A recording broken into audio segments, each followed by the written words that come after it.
Pues esta mañana vamos a poner este tiempo en las manos de Dios antes de pasar a la palabra. Señor, te damos gracias. Cuán inmenso eres tú. Eres mucho más allá de lo que nosotros podemos entender. Señor, estamos tan acostumbrados a lo que vemos, a lo que oímos, a lo que sentimos, a lo que palpamos, que no alcanzamos nosotros a dimensionar la grandeza, Señor, de tu ser. Pero te pedimos que en este día tú hables por medio de tu palabra y que tú nos reveles, Señor, la inmensidad de tu gloria, de manera que podamos admirarte cada vez más, Señor. Que nuestro concepto de ti tan limitado pueda expandirse y que nuestro corazón juntamente, Señor, se expanda en una admiración, un asombro, una reverencia, una devoción, una dedicación y compromiso cada vez mayor contigo. Abre nuestros ojos para poder ver, nuestro corazón para poder entender, e impacta nuestra vida de tal manera que nuestras emociones, Señor, sean tocadas y seamos llevados a admirarte cada vez más. Te lo pedimos en el nombre de Jesús. Amén. La semana pasada nosotros comenzamos una serie acerca de quién es Dios y de cómo es Dios. Y como vimos nosotros la semana pasada, es imposible que nosotros conozcamos a Dios si no es porque Dios mismo se revela a nosotros. Si Dios no se revela a nosotros, es imposible que nosotros podamos conocerle. Y Dios se ha revelado al ser humano, y vimos nosotros que Dios se ha revelado al ser humano a través de su creación, que es la revelación general, conocida como revelación general, y Dios se ha revelado de una manera especial y particular a través de su palabra, a través de las Escrituras, de tal manera que la única forma en que nosotros podemos conocer quién es Dios y cómo es Dios es a través de su palabra. Y por eso necesitamos adentrarnos en su palabra para que nosotros podamos conocer quién es Él. El día de hoy nosotros vamos a hablar acerca de la Trinidad de Dios. La Trinidad de Dios. Aunque la Biblia no menciona la palabra Trinidad, tú no vas a encontrar la palabra Trinidad en las Escrituras. Sin embargo, la Biblia es muy clara en enseñarnos la doctrina de la Trinidad, la realidad de la Trinidad. Y es por eso que un hombre llamado Tertuliano, entre los años 165 y 220 después de Cristo, él acuñó este término. Él usó por primera vez la palabra Trinidad para referirse a Dios Padre, Dios Hijo, Dios Espíritu Santo. Pero ¿cómo definimos nosotros esta palabra? ¿Cómo definimos nosotros la doctrina de la Trinidad? El respetado teólogo James Montgomery Boice, él define de una manera clara lo que es la Trinidad, diciendo que hay solamente un Dios vivo y verdadero que existe en tres personas: Dios el Padre, Dios el Hijo y Dios el Espíritu Santo. Fin de la cita. De igual manera, el teólogo cristiano Wayne Grudem, él señala que Dios en su mismo ser siempre ha existido como más de una persona. Dios existe como tres personas y sin embargo es un solo Dios. De allí que entonces nuestro estudio acerca de la persona de Dios, de la Trinidad de Dios, debe comenzar por afirmar que los cristianos creemos y afirmamos que Dios es uno solo, pero que a la misma vez siempre ha existido como tres personas distintas. Tenemos que comenzar entonces por definir cómo es que Dios es uno. La Biblia nos enseña que Dios es uno en esencia. En el libro de Deuteronomio, en el Antiguo Testamento, en el capítulo 4, hablando por medio de Moisés, nos dice en el versículo 35, a ti te fue mostrado para que supieras, fíjate bien, que el Señor, o que Jehová, o que Yahweh, o Yahvé, Él es Dios, ningún otro hay fuera de Él. Ningún otro hay fuera de Él. Solo Yahweh es Dios. En el capítulo 6, allí mismo de Deuteronomio, nos dice en el versículo 4, escucha, oh Israel, Yahweh, o Jehová, es nuestro Dios, Yahweh uno es. Jehová uno es. Más adelante en Isaías capítulo 45, el Señor mismo afirma en versículos 5 y 6, yo Yahweh y no hay ningún otro, fuera de mí no hay Dios. Yo te ceñiré, aunque no me has conocido, para que se sepa que desde el nacimiento del sol hasta donde se pone, no hay ninguno fuera de mí. Yo soy Yahweh, oh Jehová, y no hay otro. Y el Nuevo Testamento nos enseña exactamente lo mismo. En Romanos 3, si gustas anotar y checar más tarde, en Romanos 3, versículo 30, nos dice que en verdad Dios es uno. De igual manera, en 1 Corintios capítulo 8, versículo 4, afirma, no hay sino un solo Dios. Gálatas 3:20 también afirma, Dios es uno solo. 1 Timoteo 2:5 señala que hay un solo Dios. Y Santiago 2:19 también afirma que Dios es uno. Por lo tanto, los cristianos afirmamos que solamente existe un solo Dios. Un solo Dios. Sin embargo, la Biblia no solamente nos enseña que existe un solo Dios, sino que a la misma vez nos existe que en la divinidad, en el ser de Dios, existen tres personas. Existe pluralidad. Ahora bien, muchos al escuchar estas palabras piensan, eso es una contradicción. Sin embargo, no es una contradicción, ya que no estamos diciendo que Dios es una persona, pero que a la misma vez son tres personas. Eso no es lo que decimos, eso sería una contradicción. No estamos diciendo que Dios es uno en esencia, pero tres en esencia. Eso sería una contradicción. Lo que estamos diciendo es que Dios es uno en esencia, pero tres en subsistencia. En otras palabras, Dios es uno en un sentido y es tres en otro sentido distinto. Ciertamente esta doctrina es una paradoja, pero no es una contradicción. Va más allá de lo que nosotros podemos comprender, pero no es una contradicción de términos. Ciertamente es imposible para nosotros comprender esta doctrina a plenitud porque no tenemos nada en este mundo, no tenemos nada en nuestra experiencia que se compare con eso. Por eso no alcanzamos a comprenderlo, pero no debemos olvidar que Dios no es de este mundo. Dios no es de este mundo. Dios es un ser infinito, Dios es un ser trascendente, Dios es un ser que va más allá de lo que nuestra mente limitada puede alcanzar a comprender.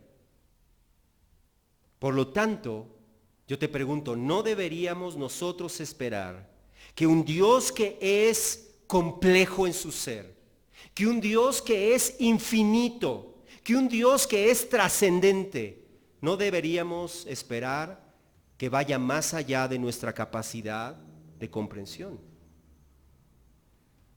Como lo dice el teólogo James Montgomery Boyce, dice, el carpintero que construyó la silla es más complicado que el objeto que ha construido. Y Dios, que hizo al carpintero, debería ser lo más complejo e incomprensible de todo lo que hay. Eso dijo James Montgomery Boyce, y tiene razón.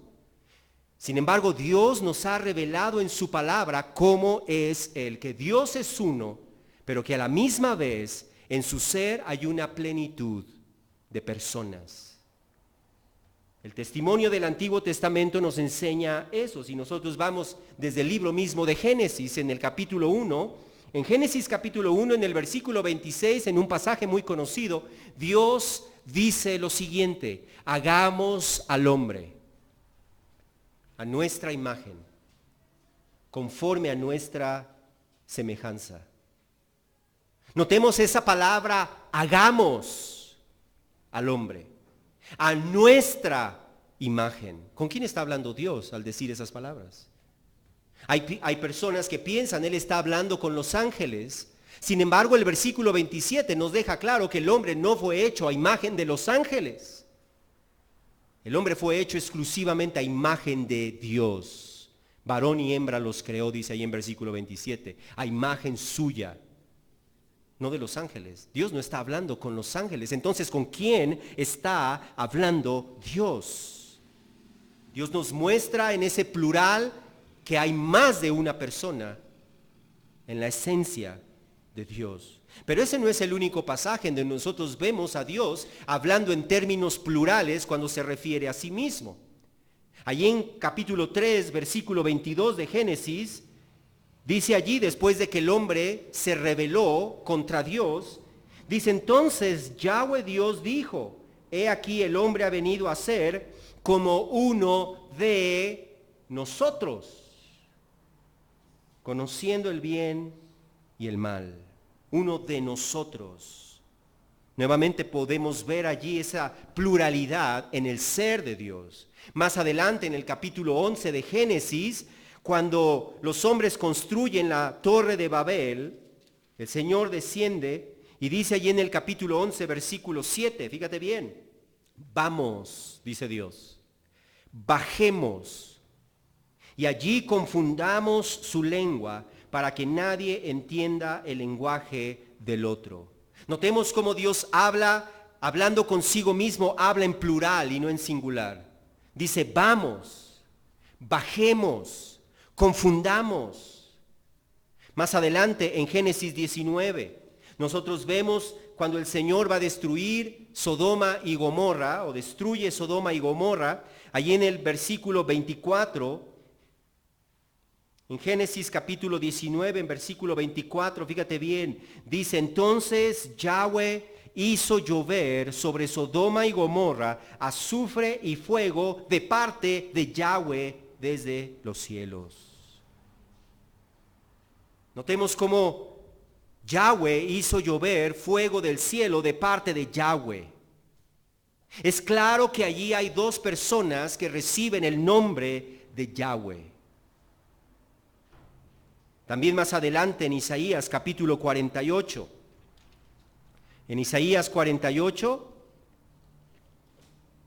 hablando por medio del profeta Isaías, nos dice en el versículo 16, acérquense a mí, escuchen esto. Desde el principio no he hablado en secreto, desde el momento en que sucedió, allí estaba yo. ¿Quién está hablando? El Señor está hablando, como vemos en versículo 12, el Señor es el que está hablando, ese es el yo. Y ahora me ha enviado el Señor Yahweh y su Espíritu. Notemos en ese pasaje cómo hay un yo, que es el Señor, pero encontramos a otras dos personas participando allí. Tenemos a Yahweh el Señor y tenemos a su Espíritu. También en el Salmo 45 nos sugiere una pluralidad cuando dice, tu trono, oh Dios, es eterno y para siempre. Cetro de equidad es el cetro de tu reino, así dice el Salmo 45. Has amado la justicia y aborrecido la maldad, por tanto Dios, tu Dios, te ha ungido con óleo de alegría más que a tus compañeros. Como podemos ver allí, el texto nos habla de Dios diciendo, tu trono, oh Dios, es eterno. Pero luego habla del Dios de Dios, cuando dice, por tanto, Dios, tu Dios, te ha ungido. ¿Cómo debemos entender nosotros eso? No es hasta que llegamos a la revelación del Nuevo Testamento que nosotros entendemos por el libro de Hebreos en el capítulo 1, versículos 8 y 9, que ese Dios de quien está hablando y quien está diciendo tu trono, oh Dios, es eterno, es Jesucristo. Y que cuando habla de tu Dios te ha ungido con óleo de gozo, se está refiriendo a Dios el Padre, porque en su naturaleza humana, el Padre era el Dios de Jesucristo. Así que entonces el Antiguo Testamento nos enseña que Dios es uno, pero que hay pluralidad en el ser de Dios, que hay más de una persona en Dios. Pero debemos señalar que esas personas o subsistencias en la Trinidad no son componentes de Dios. Escúchame, no son componentes de Dios. Como si Dios estuviera dividido en tres personas. No. Dios no está dividido en tres personas, porque eso significaría que una parte de Dios la tiene una persona, otra parte de Dios la tiene otra persona y otra parte de Dios la tiene la tercera persona, pero no es así. Como lo dijo el reconocido teólogo Luis Berkhoff, él dijo, la esencia divina no está dividida en las tres personas, sino que está plenamente, con todas sus perfecciones, en cada una de las personas. Y luego añadió lo siguiente, la naturaleza divina se distingue de la humana en que puede subsistir completa e individualmente en más de una persona. Así que Dios no está dividido, Dios no está repartido en tres personas, ni tampoco las tres personas son diferentes modos en que Dios se manifiesta. Antes bien, el Padre es Dios, pero el Padre no es el Hijo, ni tampoco es el Espíritu Santo. El Hijo es Dios, pero el Hijo no es ni el Padre ni el Espíritu Santo.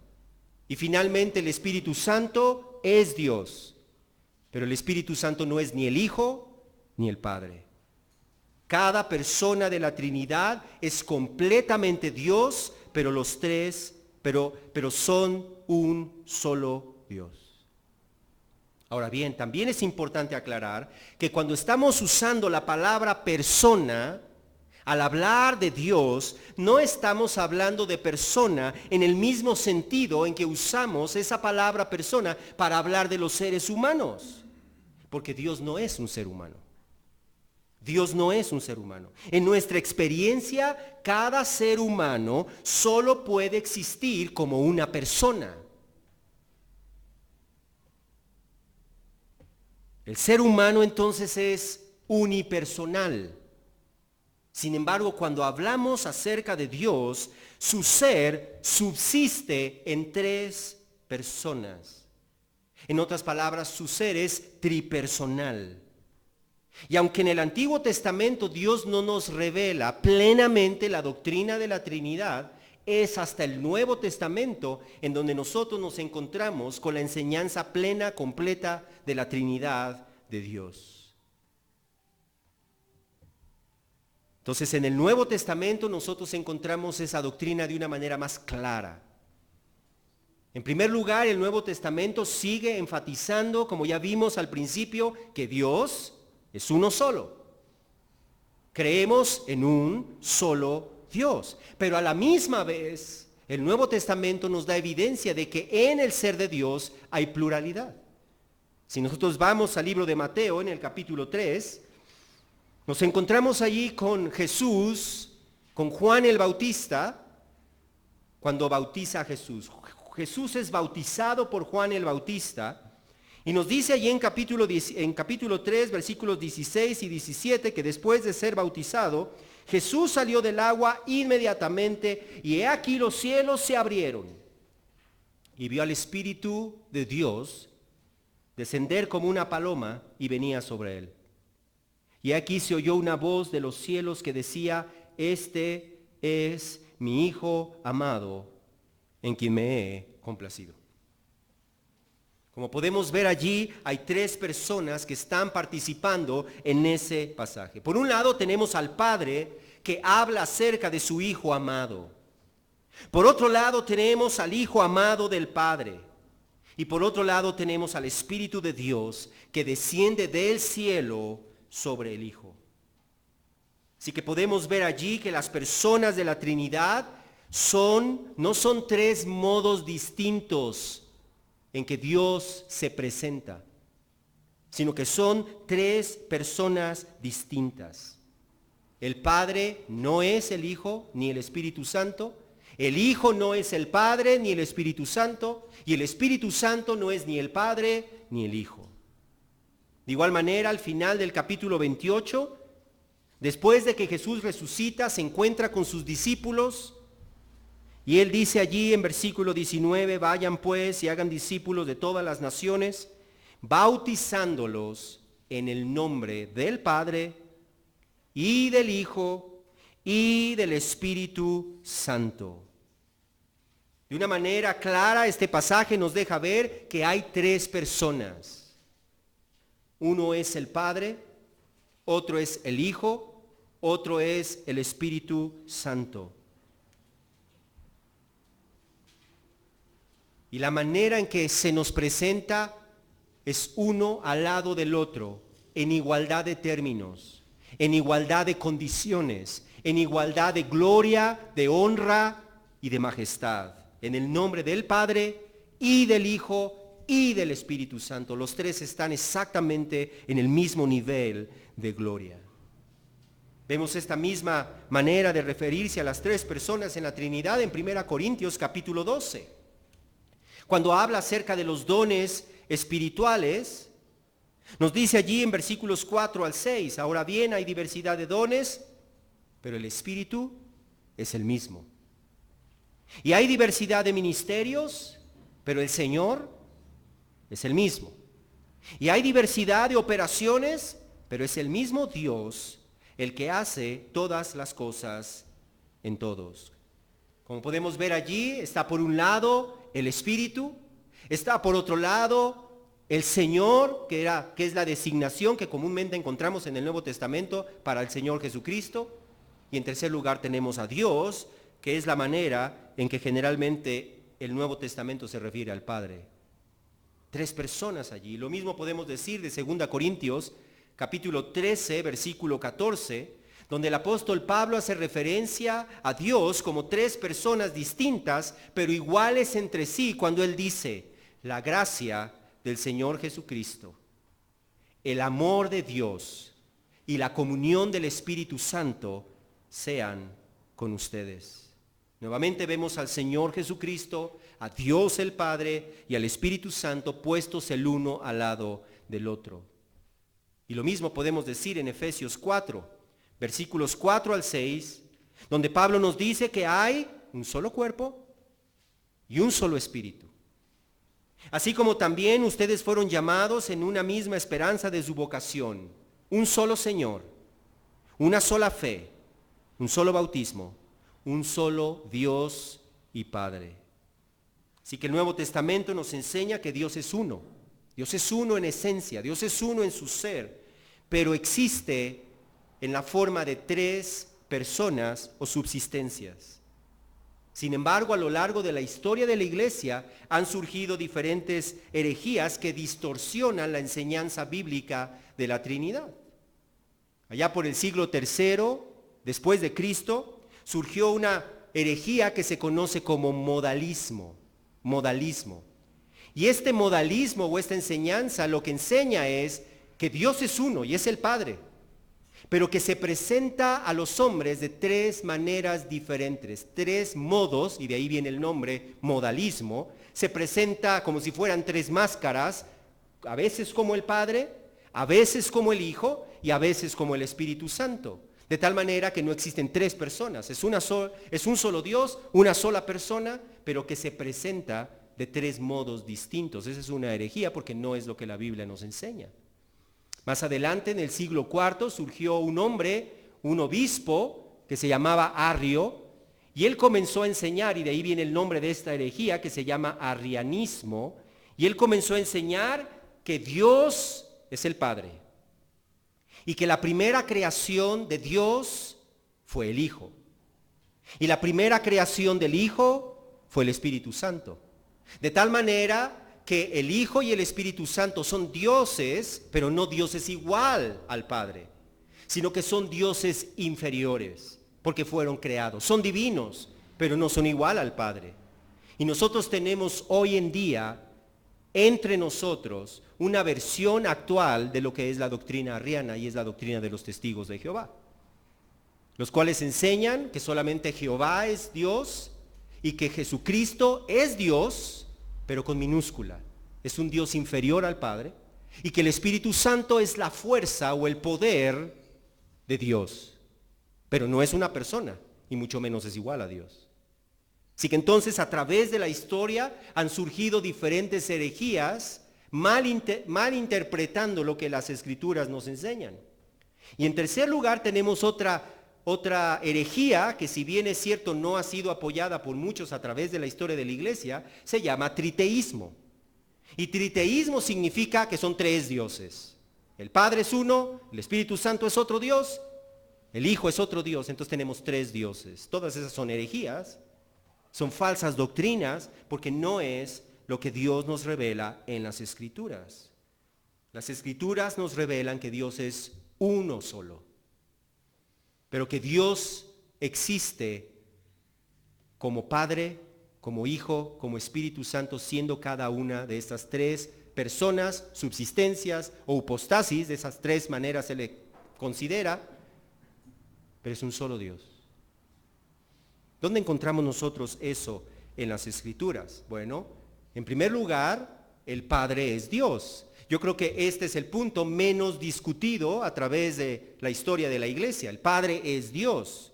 En Juan 6:27 Jesús se refiere al Padre como el Padre Dios. En Romanos capítulo 15, versículo 6, nos habla de glorificar a Dios y Padre de nuestro Señor Jesucristo. En 1 Corintios 8:6 nos dice que hay un solo Dios, el Padre, de quien proceden todas las cosas. 1 Corintios 15:24 nos enseña que al final de la historia Cristo entregará el reino al Dios y Padre.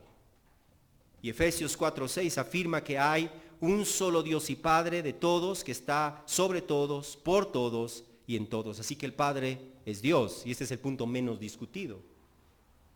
Pero en segundo lugar, la Biblia nos enseña claramente que Jesucristo también es Dios. También es Dios. Las Escrituras son claras en Juan capítulo 1, un pasaje muy conocido, cuando nos dice que en el principio existía el Verbo, y el Verbo estaba con Dios, y el Verbo era Dios. Versículo 14 nos dice claramente quién es este Verbo. Jesucristo es el Verbo que se hizo carne y habitó entre nosotros, y vimos su gloria, gloria como del unigénito del Padre, lleno de gracia y de verdad. Jesús es el Verbo, Jesús es la palabra, y como vemos allí, Él ya existía en el principio. Es la manera de decir que Él es eterno. Él es eterno, Él existe antes de toda creación. No solamente eso, sino que nos dice que Él estaba con Dios. Y esa expresión con Dios nos habla de igualdad con Dios, cara a cara con Dios. Porque Él es Dios, dice allí. Sin embargo, la Biblia de los testigos de Jehová no dice que la palabra o el verbo era Dios, sino que la traducción de los testigos de Jehová dice, y la palabra era un Dios. Un Dios. Número uno, está añadido ese un, y número dos, Dios aparece con minúscula. Y la razón, argumentan ellos, por la cual ellos dicen que han traducido un Dios, es porque en el texto griego, la palabra Dios no va precedida por el artículo definido, es decir, no dice el Dios como debería, dicen ellos, decir.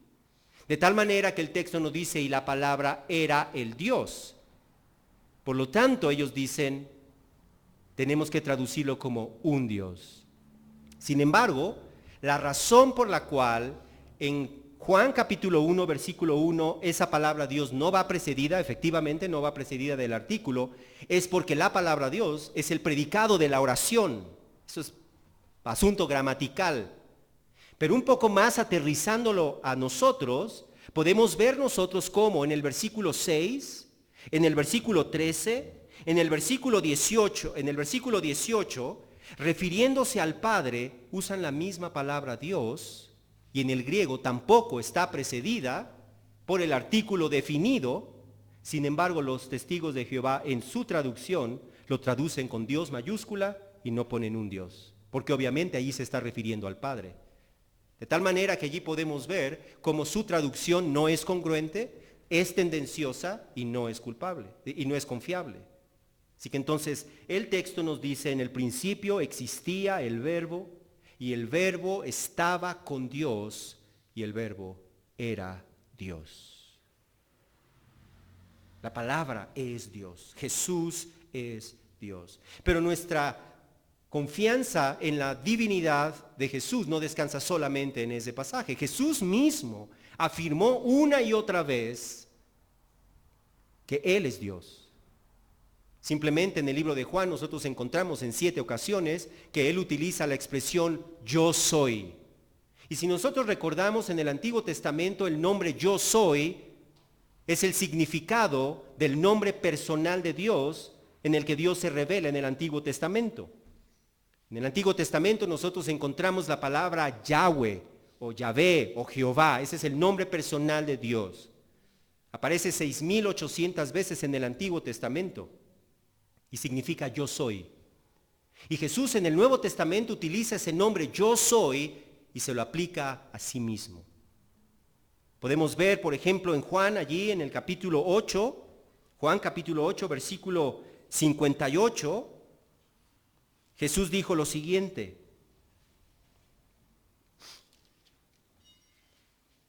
Jesús les dijo, hablando con los judíos, en verdad les digo, antes que Abraham naciera, yo soy. Fíjate lo interesante de esa expresión de Jesús. Gramaticalmente él debería decir, antes que Abraham fuera, yo era. Sin embargo, no utiliza el pasado, utiliza el presente. Antes que Abraham fuera, yo soy. Y ese es el nombre de Dios, Yahweh. Ahora fíjate bien la reacción de los judíos cuando escuchan a Jesús decir yo soy. Entonces tomaron piedras para tirárselas, pero Jesús se ocultó y salió del templo. ¿Por qué tomaron piedras cuando él dijo yo soy? Porque ellos entendían perfectamente bien qué es lo que Jesús estaba diciendo, que Él es Dios. Y una prueba de eso es que más adelante, 2 capítulos más adelante, en Juan capítulo 10, nos encontramos nuevamente con Jesús. Y fíjate bien cómo nos dice en versículo 30. Yo y el Padre somos uno. Una declaración todavía más clara. Yo y el Padre somos uno. Los judíos volvieron a tomar piedras para apedrearle. Notemos cómo dice volvieron a tomar piedras. Está relacionando esto con la vez anterior. Volvieron a tomar piedras para apedrearle. Jesús les dijo que les he mostrado muchas obras buenas que son del Padre, ¿por cuál de ellas me apedrean? Los judíos le contestaron, no te apedreamos por ninguna obra buena, sino por blasfemia y porque tú, siendo hombre, te haces Dios. Ellos entendieron muy bien que Jesús estaba afirmando que Él era Dios. Él es Dios. Jesús no solamente dijo ser Dios, sino que además Él aceptó la adoración que solamente le corresponde a Dios. Por ejemplo, ahí en Juan capítulo 9, si nos regresamos una página, dice en Juan capítulo 9, versículo 38, vemos nosotros que aquel hombre ciego de nacimiento a quien Jesús le dio la vista, creyó que Jesús era el Hijo de Dios y dice en versículo 38 que le adoró. Le adoró y Jesús no lo reprende. Jesús no lo levanta. Jesús acepta esa adoración. Y lo mismo vemos nosotros en Mateo capítulo 28, cuando dice que los discípulos, en capítulo 28, versículo 17 de Mateo, cuando dice que los discípulos vieron al Señor resucitado, le adoraron.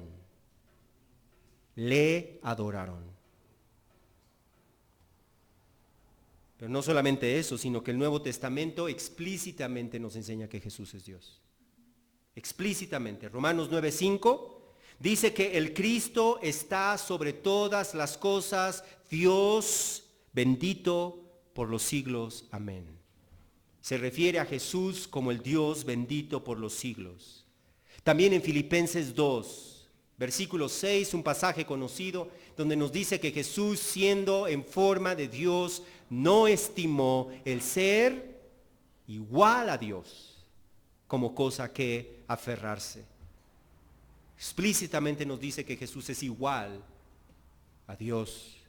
También en Tito 2:13 Pablo se refiere a Cristo como nuestro gran Dios y Salvador.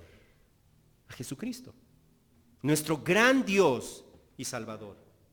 Y lo mismo hace Hebreos 1:8, cuando dice que del Hijo se escribió aquello que leímos en un principio en el Salmo 45, tu trono, oh Dios. Dice Hebreos, se escribió acerca del Hijo.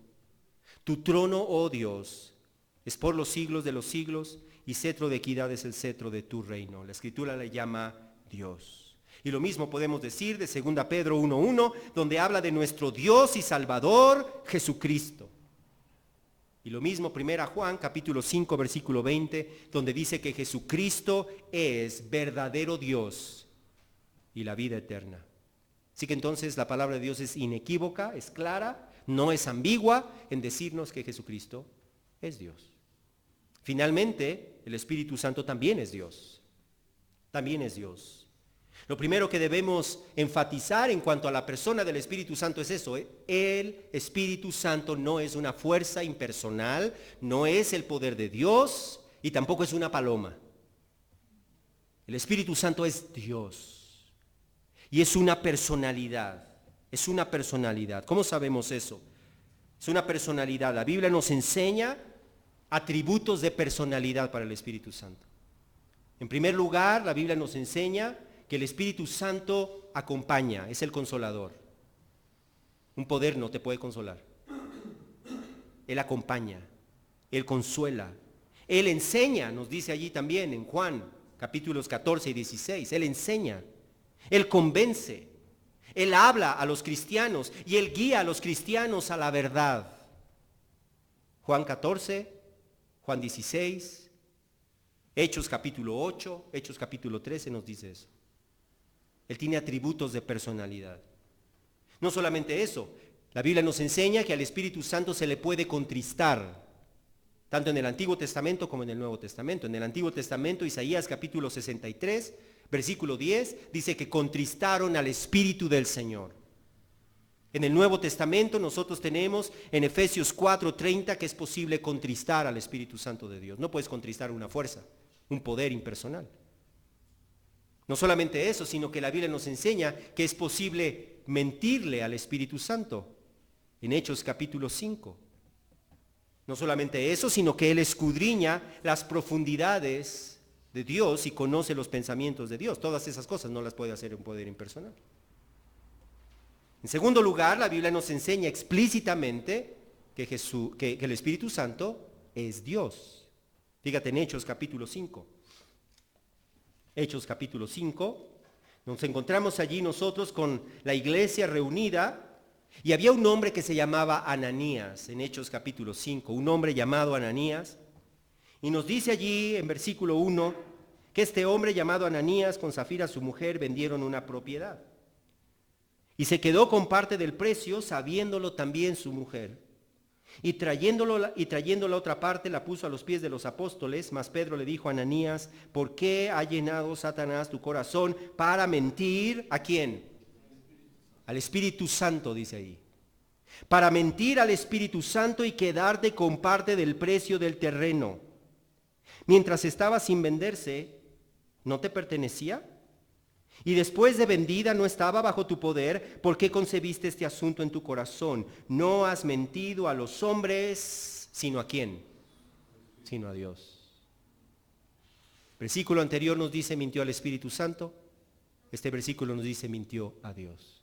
Porque el Espíritu Santo es Dios. Es Dios. Por lo tanto, mentir al Espíritu Santo o tratar de engañar al Espíritu Santo equivale, es lo mismo que mentir a Dios porque Él es Dios. Por otro lado, la Biblia también nos enseña que el Espíritu Santo tiene atributos o perfecciones que solamente le pertenecen a Dios. En primer lugar, el Espíritu Santo es eterno, es eterno. Hebreos nos dice claramente que Él es eterno. Nos dice Hebreos 9:14, de hecho lo llama el Espíritu eterno. El Espíritu eterno. Es eterno como Dios, porque Él es Dios. La Biblia también nos enseña que el Espíritu Santo es omnisciente. Esa palabra omnisciente todo lo sabe.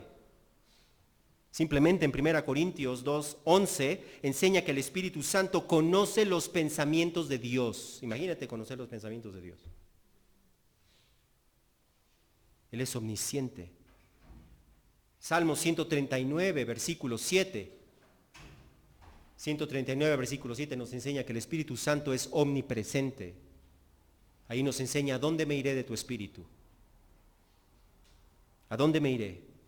¿A dónde huiré de tu presencia? Y comienza a describir diferentes lados en donde yo podría esconderme, y dice tu Espíritu. Pero allí estás tú, allí estás tú, allí estás tú. El Nuevo Testamento también nos enseña que el Espíritu Santo es omnipresente porque Él habita simultáneamente en cada uno de los cristianos. Él es omnipresente. No solamente eso, sino que también la Biblia nos enseña que el Espíritu Santo participó activamente en la creación. Recordarán ustedes en Génesis capítulo 1 que nos dice eso: en el principio Dios creó los cielos y la tierra estaba desordenada, vacía, y el Espíritu de Dios se movía sobre la superficie de las aguas. Él participó activamente en la creación. Salmo 104, versículo 30 también nos dice eso: envías tu Espíritu y son creados. No solamente eso, Él participó activamente en la concepción de Jesús, como vemos nosotros en Lucas capítulo 1, versículo 35. Él fue concebido por obra del Espíritu Santo. Del Espíritu Santo. No solamente eso, participó también en el ministerio terrenal de Jesús, como vemos en Hechos 10, versículo 38, donde dice que Dios ungió a Jesús con el Espíritu Santo y anduvo haciendo bienes y sanando a todos los oprimidos por el diablo, porque Dios estaba con él. Y Él también participa activamente en la salvación de los pecadores. Él es el que nos hace nacer de nuevo. Él es el que quita la venda de nuestros ojos. Él es el que nos hace andar de tal manera que podamos nosotros vivir por el Espíritu, obedeciendo la palabra y no en nuestra naturaleza pecaminosa. Y también, como vimos en 1 Corintios 12, Él reparte los dones espirituales como a Él le place. Como a Él le place. No solamente eso, la Biblia también nos enseña que el Espíritu Santo es omnipotente, que significa que Él es todopoderoso.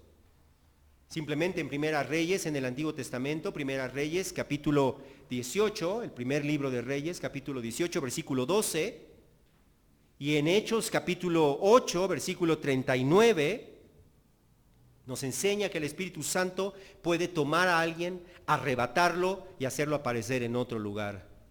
En el Antiguo Testamento hizo eso con el profeta Elías, y en el Nuevo Testamento hizo eso con Felipe. El Espíritu lo arrebató y se encontró en otro lugar. Él es omnipotente. Él es Dios. Todas estas cosas nos confirman que el Espíritu Santo no es una fuerza, no es un poder impersonal, sino que es personal y es uno con el Padre y con el Hijo. Sin embargo, desgraciadamente hoy en día existe mucha confusión, sobre todo con la obra y la persona del Espíritu Santo. Muchos cristianos, particularmente cristianos pentecostales y cristianos carismáticos, ven al Espíritu Santo como si fuera un Dios independiente de la Trinidad. Ellos piensan que el Espíritu Santo habla por su propia cuenta fuera de las Escrituras, aparte de las Escrituras. Que el Espíritu Santo puede hablarte de una manera extra bíblica, ya sea de una forma personal o a través de profetas. Ellos piensan que el Espíritu Santo dice cosas y hace cosas fuera de lo que la Biblia dice, porque Él es Dios y Él es libre. Ellos creen que el Espíritu Santo tumba a las personas y las hace reír y temblar desenfrenadamente. Ellos creen que el Espíritu Santo nos hace hablar borucas sin sentido, a lo que ellos llaman don de lenguas, pero que si tú las comparas con lo que dicen las Escrituras, no es lo que las Escrituras presentan como el don de lenguas. El don de lenguas existió y la Biblia nos define exactamente cómo es y qué es. Y cuando tú comparas lo que hoy en día sucede en muchas iglesias cristianas, no es lo que la Biblia describe. Simplemente leen el libro de Hechos, ¿qué eran las lenguas? Y no es lo mismo. La Biblia nos deja bien claro que el Espíritu Santo no es una persona que actúa independiente de Dios. No es una persona que habla independiente de Dios. No es una persona que se sale de las Escrituras, sino es una persona que nos habla por medio de las Escrituras. En Juan capítulo 16, fíjate bien, Juan capítulo 16, Jesús mismo dijo, son palabras de Jesús en donde nos habla acerca de la obra del Espíritu Santo y claramente nos dice allí en el capítulo 16, en el versículo 13, fíjate bien, pero cuando el Espíritu Santo, el Espíritu de verdad, fíjate cómo lo llama, el Espíritu de verdad, cuando Él venga, los guiará a toda la verdad. Pero fíjate bien, luego explica, porque no hablará por su propia cuenta. El Espíritu Santo no habla jamás por su propia cuenta. Es que la Biblia dice, dicen algunos, pero a mí el Espíritu Santo me dijo. No, no puede ser el Espíritu Santo. Porque Jesús claramente dijo, el Espíritu no habla por su propia cuenta. Fíjate bien, sigue adelante. Sino que hablará todo lo que oiga. Todo lo que oiga. ¿A quién oiría? A Dios. Él habla la palabra de Dios. Sino que hablará todo lo que oiga y les hará saber lo que habrá de venir. Versículo 14. Él me glorificará. El Espíritu Santo siempre glorifica al Hijo. El Espíritu Santo siempre está exaltando al Hijo, nunca a sí mismo. Nunca llama la atención hacia sí mismo. Él exalta a Cristo, Él habla de Cristo, Él levanta a Cristo, porque tomará de lo mío y se los hará saber. ¿Cómo sabemos que el Espíritu Santo nos habla a través de las Escrituras y no de manera independiente de las Escrituras? Porque en las Escrituras nosotros vemos eso mismo. Simplemente en Marcos capítulo 12, versículo 36, Juan 12, 36, Jesús dijo esto, fíjate bien, David dijo por el Espíritu, ¿sí? David dijo por el Espíritu, e inmediatamente después cita Isaías. David dijo por el Espíritu, y entonces cita el Salmo 110, donde dice, dijo el Señor a mi Señor, siéntate a mi diestra, hasta que ponga a tus enemigos por estrado de tus pies. El Espíritu Santo dijo eso, pero no lo dijo en ese instante, lo dijo en el Salmo 110, a través de David. De la misma manera en Hechos 28, versículo 25, el apóstol Pablo dijo, bien habló el Espíritu Santo a sus padres por medio de Isaías el profeta, e inmediatamente después cita Isaías 6:10. Eso es lo que el Espíritu Santo hace. Habla la palabra de Dios. Nos dirige a la palabra de Dios. Porque ¿qué dijo Jesús? Santifícalos en tu verdad, tu palabra es verdad. ¿A dónde nos lleva el Espíritu? A la verdad. ¿Y cuál es la verdad? Las Escrituras. Es cierto que en tiempos de los apóstoles, cuando el Nuevo Testamento aún estaba siendo formado, el Espíritu Santo habló por medio de los profetas, porque la Biblia nos enseña claramente que Dios reveló el Nuevo Testamento a través de los apóstoles y de los profetas. Pero una vez que el Nuevo Testamento quedó concluido con el libro de Apocalipsis, ese ministerio cesó. Ahora Dios nos habla a través de las Escrituras. Y es por eso que el apóstol Pedro es claro al decir en 2 Pedro 1:19, versículo 19 al 21 dice, tenemos la palabra profética más segura. Y no se refiere a la palabra de un profeta hoy en día, no. El contexto claramente nos dice, se refiere a las Escrituras.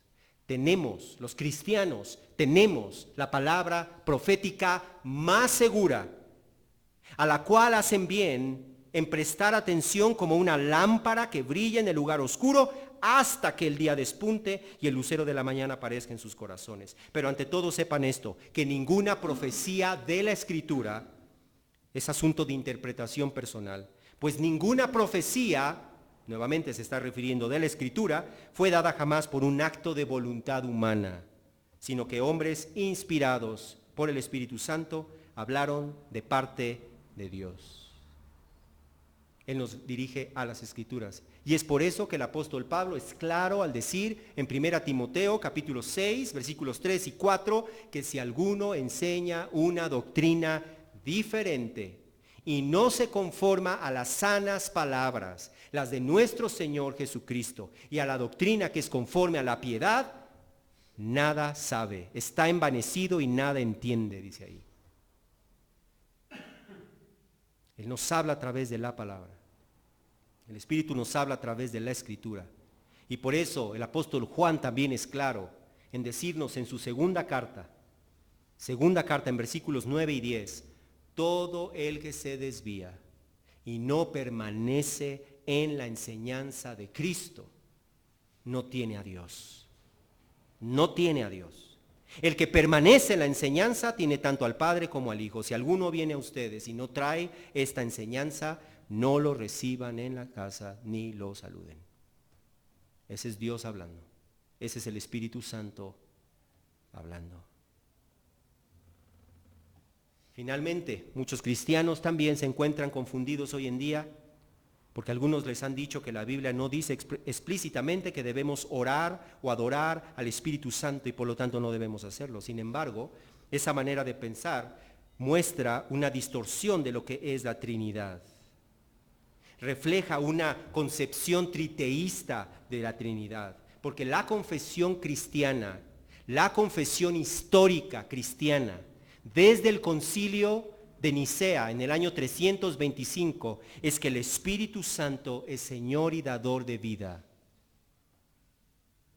que procede del Padre y del Hijo, y que con el Padre y el Hijo recibe una misma adoración y gloria. Esa es la confesión no católica, esa es la confesión cristiana desde el concilio de Nicea. Eso es lo que dice desde el año 325 después de Cristo. No podemos, en otras palabras, no podemos separar al Padre, al Hijo, al Espíritu Santo.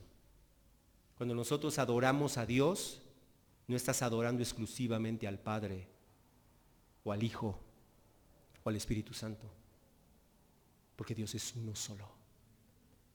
Cuando oramos a Dios, no puedes separar al Espíritu Santo o al Hijo del Padre. Cuando hablamos a Dios, cuando adoramos a Dios, estamos adorando al único ser que existe en tres personas distintas.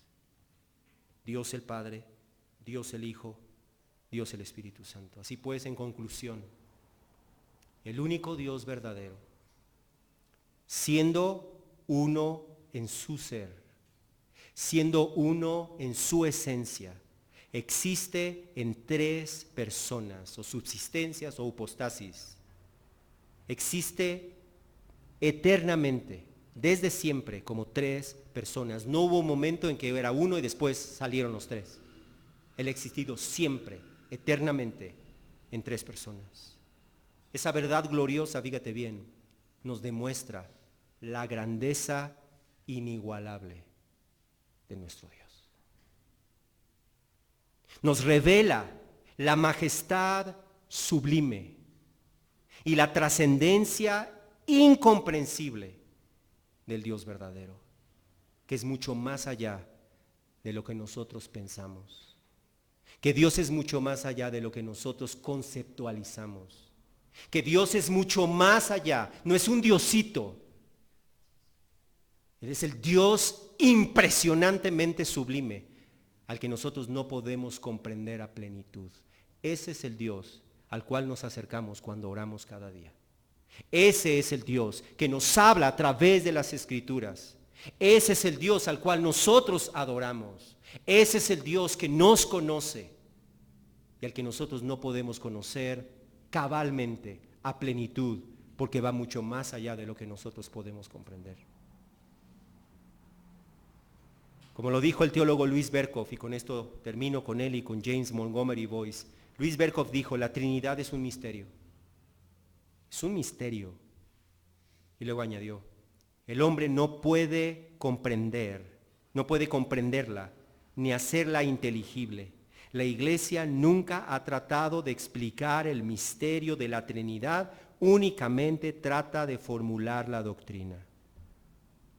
Y es por eso que James Montgomery Boyce, un teólogo reconocido, dijo: nosotros creemos en la doctrina de la Trinidad, no porque la podamos entender, sino porque así la Biblia nos enseña sobre ella. Vamos a orar. Padre, cuán inmensa es tu grandeza. No hay mente humana, por más inteligente que sea, que alcance a comprender tu inmensidad. Para empezar, Señor, ni siquiera podemos comprender la esencia de tu ser. Nada se compara contigo.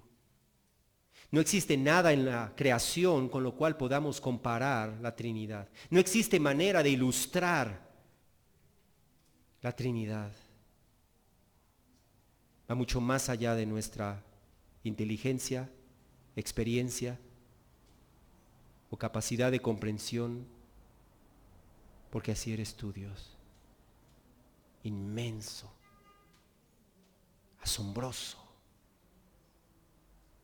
ciertamente temible.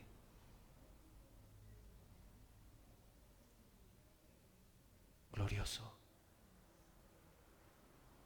Ayúdanos a comprender cuán grande eres tú, de manera, Señor, que lo tengamos siempre presente durante nuestra semana, en nuestro tiempo de oración, en nuestro tiempo de alabanza, en nuestro tiempo de lectura de tu palabra, y podamos en ese mismo asombro mostrarte reverencia, honor, gloria. Te lo pedimos, Señor, en el nombre de Jesús. Amén.